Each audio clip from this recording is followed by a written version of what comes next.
Olá!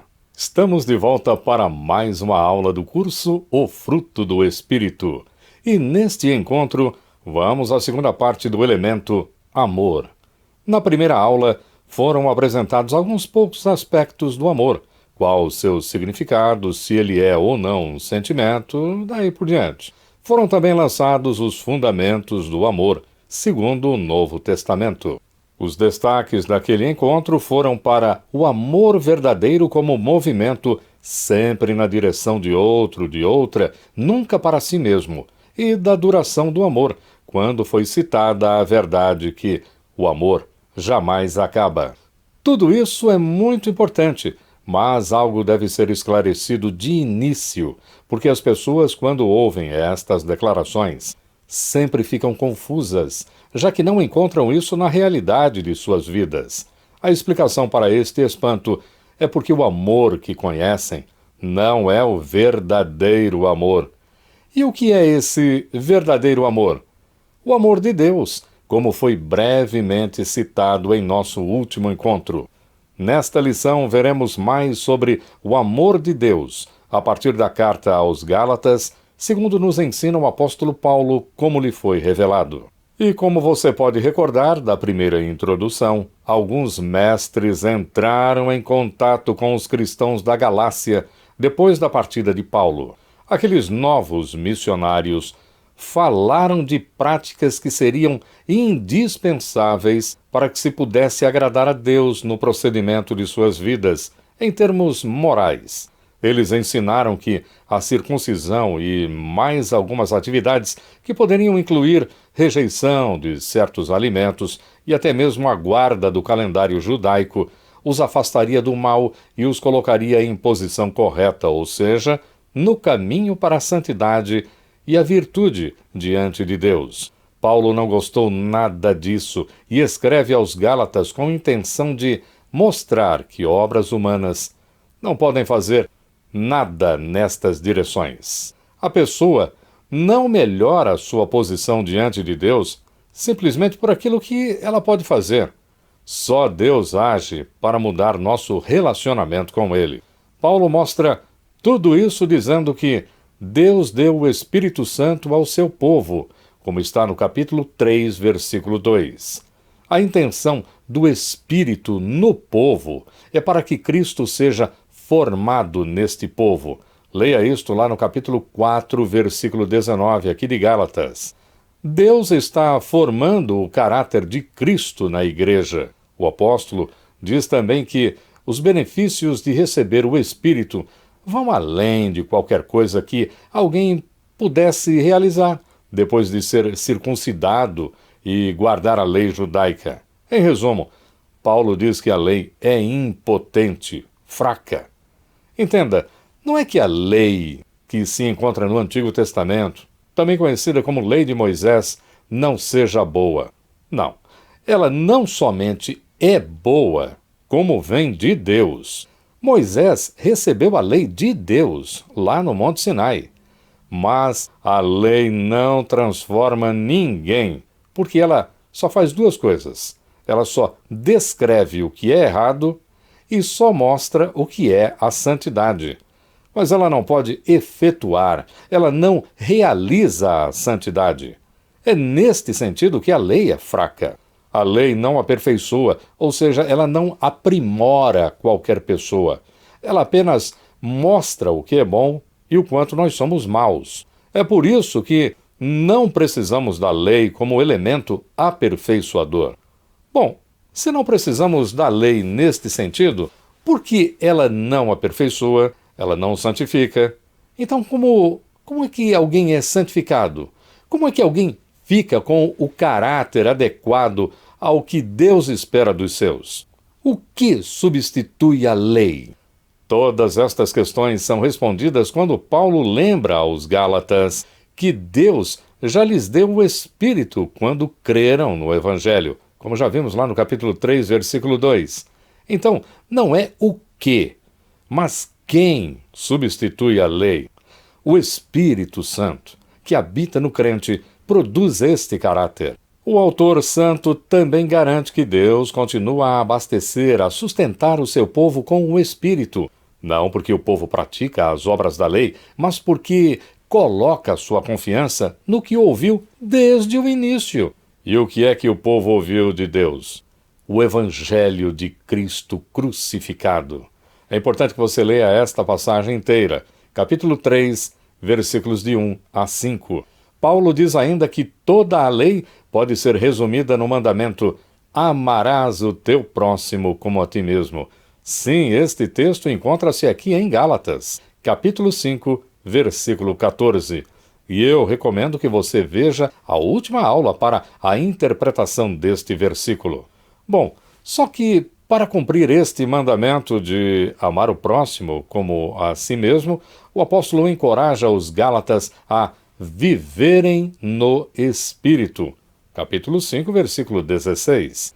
Isto quer dizer que o comportamento que desagrada a Deus, o comportamento pecaminoso, ele resulta dos desejos, das paixões, tudo aquilo que o coração humano produz e que Paulo chama de as obras da carne. Capítulo 5, versículos 16 a 17. Estas obras se inclinam sempre para o quê? Para a tolerância egoísta que nós temos com a gente mesmo, do que em servir os outros. E como uma coisa está ligada à outra, viver assim, de modo egoísta, leva alguém inevitavelmente a todos os tipos de vícios e atividades profanas. A lei diz às pessoas que essas coisas são erradas, mas a lei não oferece nada no sentido de controlar a carne ou eliminar os seus maus desejos. Mas quando uma pessoa pertence a Jesus Cristo, os desejos, aí aquelas ambições, as exigências, disposições, intenções, amores, sim, e até as tentativas da carne são crucificados, todos. Veja isso no capítulo 5, versículo 24. Mas como assim? Por que isso acontece? Acontece porque Cristo agora vive nessa pessoa e o caráter de Cristo está sendo formado nela. Acompanhe comigo o capítulo 2, versículo 20, no que está escrito: Logo, já não sou eu quem vive, mas Cristo vive em mim. E esse viver que agora tenho na carne, vivo pela fé no Filho de Deus, que me amou e a si mesmo se entregou por mim. E como é que pode Cristo viver em alguém? Bom, isso ocorre por meio do Espírito. O Espírito assume a direção dessa pessoa e produz nela uma rica colheita, o fruto do Espírito, começando pelo amor, como está aqui no capítulo 5, versículo 22. Como foi dito na lição anterior, amor é relacionamento. Mas o que é relacionamento? Vamos começar pela origem da palavra relacionamento, que vem do latim e significa literalmente trazer de volta.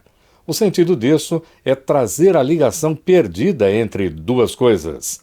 Já dá para ver que relacionamento tem a ver com comunicação, ou seja, relação entre pessoas. O encaixe que existe entre dois tijolos em uma parede é um tipo de relacionamento. Mas podemos também falar de relacionamentos entre famílias, parentes, no casamento. O amor humano, como relacionamento, é uma profunda ligação que existe entre duas pessoas. Esta conexão pode ser entre cônjuges, pais e filhos, irmãos, parentes e amigos. Por estas relações, vemos que o amor humano está presente entre pessoas que se gostam. Neste ponto, devemos fazer uma distinção entre amar e gostar. A maioria das pessoas confunde ou não sabe diferenciar entre gostar de alguém e amar alguém. Aliás, pode-se dizer que o amor humano é muito mais gostar do que amar. Isto é assim porque eu só digo que gosto de alguém quando este alguém me é agradável.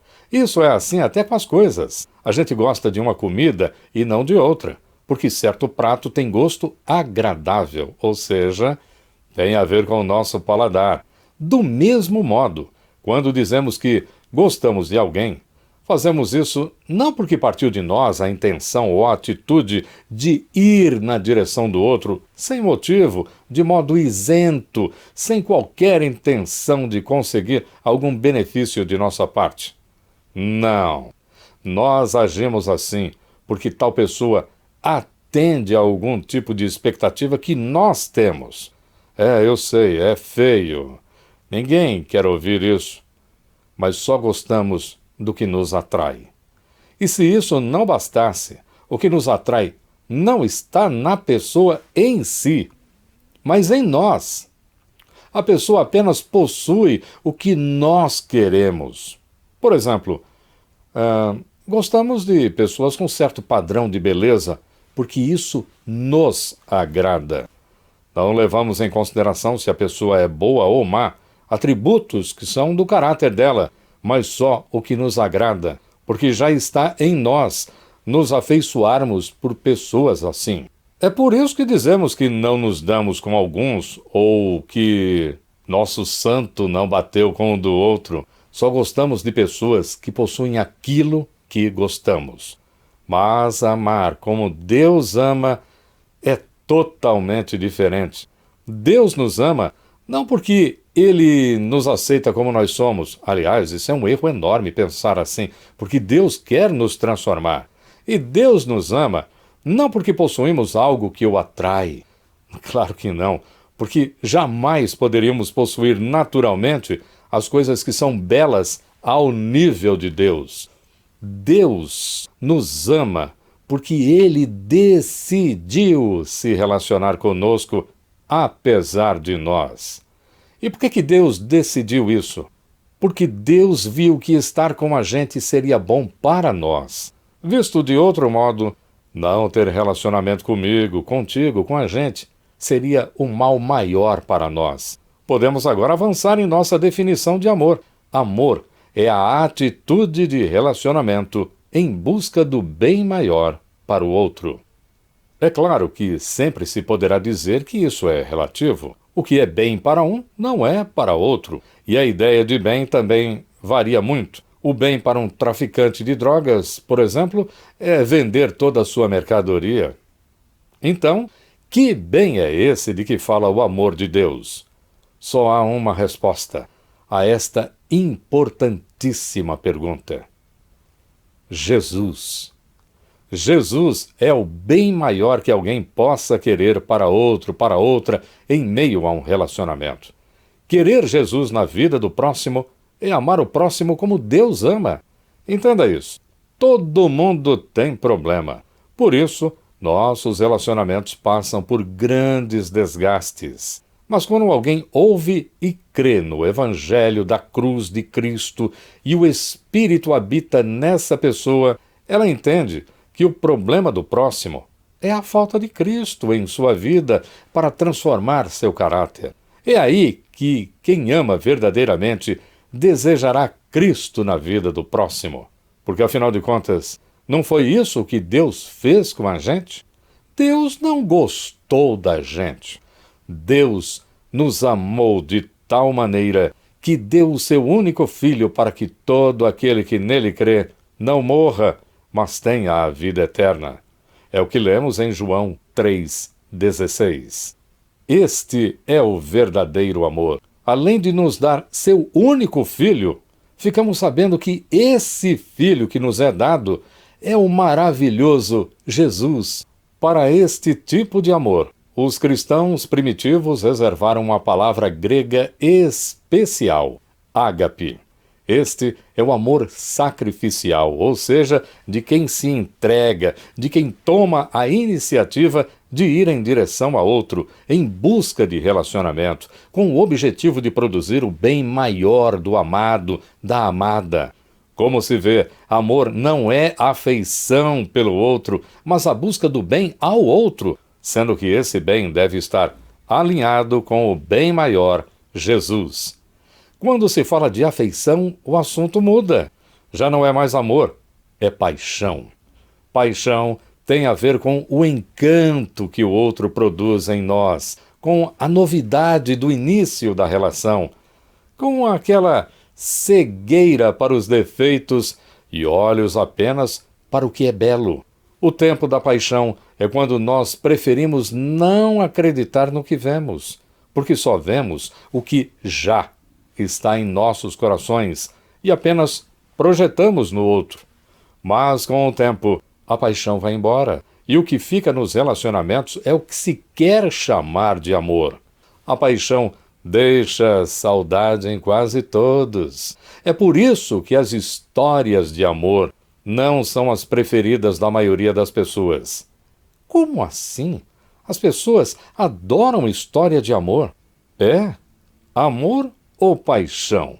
Um casal que está junto há vários anos, a paixão já acabou, e sabemos como foi. Mas pergunte a este casal de idosos como é que os dois fazem para manter o amor, e as respostas não são nada românticas. Respostas do tipo, muita paciência, ou então, me faço de surdo, de surda, ou ainda, você nem imagina. E daí por diante. As pessoas falam assim porque não sabem o que é o verdadeiro amor. Paulo, em Gálatas, capítulo 5, versículo 1, diz que nós somos livres. Veja, para a liberdade foi que Cristo nos libertou. Permanecei, pois, firmes, e não vos submetais de novo a jugo de escravidão. Mas, pouco depois destas palavras, ele mesmo diz que essa liberdade tem uma finalidade. Está aqui neste capítulo 5, versículo 13. Porque vós, irmãos, fostes chamados à liberdade, porém não useis da liberdade para dar ocasião à carne. Sede antes servos uns dos outros pelo amor. O que nós temos aqui? Uma contradição? Não. Paulo nos diz claramente que só é livre quem escolhe servir o outro em amor. Não se trata de submissão a todo custo, porque isso faria a pessoa cair no versículo 1 e ela teria deixado de ser livre. O que o apóstolo está dizendo é que só por meio do serviço a outras pessoas, dedicação a outras pessoas, de acordo com o amor de Deus, como já vimos, é que nós podemos usar verdadeiramente nossa liberdade conquistada por Jesus. E onde está esse amor? Este amor de Deus? Como é que nós podemos ter acesso a ele para podermos viver vidas com relacionamentos que agradem a Deus? Bom, se você crê em Jesus, de acordo com o Evangelho da Cruz, então este amor já está sendo formado em tua vida pelo Espírito Santo que passou a habitar em você quando você creu em Cristo. O amor não é um sentimento, mas com certeza o amor gera excelentes sentimentos, como satisfação, afeição, prazer, alegria. Alegria? Alegria é sentimento? Bom, vamos deixar isso para a próxima aula. Sabe aquela expressão pegar ou largar? No caso do amor de Deus, é largar e pegar. Largar o velho amor que nos acompanha desde que nascemos e não serve para nada, e pegar o amor verdadeiro que já está sendo formado em nós pelo Espírito e praticar esse amor o tempo todo. Afinal, o amor jamais acaba. É isso.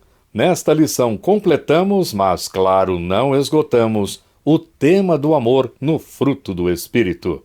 A seguir, veremos a alegria, primeira parte.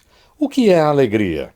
Alegria tem a ver com a nossa personalidade? Se a alegria está no fruto do Espírito, podemos dizer que o humor também está? Tudo isso e muito mais na próxima lição. E se você gostou desta ou de outra aula do canal, por favor, participe deixando um comentário, um like ou compartilhando com um amigo ou amiga. Se desejar, faça sua inscrição. Agora, não se esqueça de acionar o sininho, porque só assim você fica sabendo das novas publicações. Porque nosso único objetivo é mostrar que a palavra de Deus é viva e transforma. Tudo de bom, fique com Deus e até nosso próximo encontro.